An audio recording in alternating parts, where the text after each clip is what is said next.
अपनी मौलिकता होती है। जब आप यह बात भली भांति समझ जाएंगे तब आप दूसरों से ईर्ष्या करना बंद कर देंगे।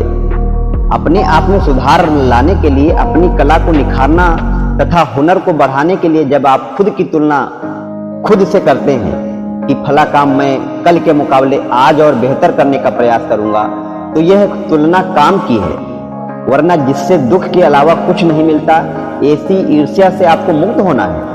हर इंसान की कहीं न कहीं सूक्ष्म चाहत होती है कि मैं जो चाहूं वो मुझे मिले, मेरे तरीके से, मेरे समय पर मिल जाए, मुझे दूसरों से ज्यादा मिले।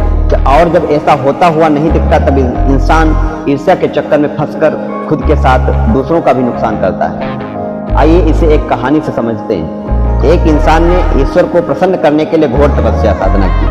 जब ईश्वर प्रसन्न हुआ तब उस इंसान ने वर मांगते हुए कहा कि मैं जो चाहूंगा वो मुझे मिल जाए।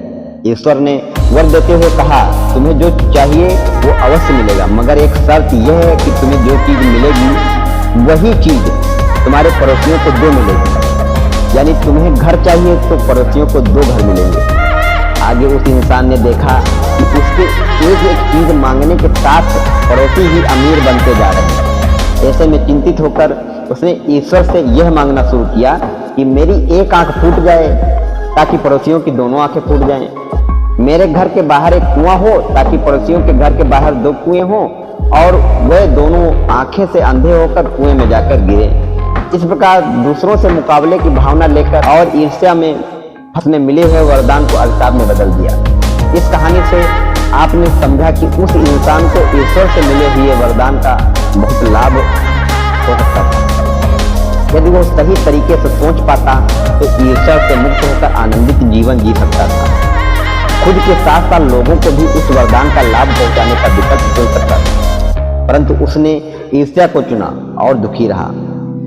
ईश्वर से मिले हुए वरदान को लेकर उस इंसान के पास 2 विकल्प थे। एक विकल्प था कि वो ईर्ष्या को छोड़कर अपनी मौलिकता को पहचानता, उसे लोगों के सामने रखता कि मुझे मिले हुए वरदान की वजह से आपको भी चीजें मिलने वाली हैं। तो लोग उसका अलादीन के चिराग के जिन की तरह स्वागत करते। हर जगह उसकी आओ भगत होती कि यह इंसान हमारे लिए जरूरत की चीजें की व्यवस्था कर रहा है, क्योंकि हर कोई उसकी तरह वर प्राप्त नहीं कर सकता था।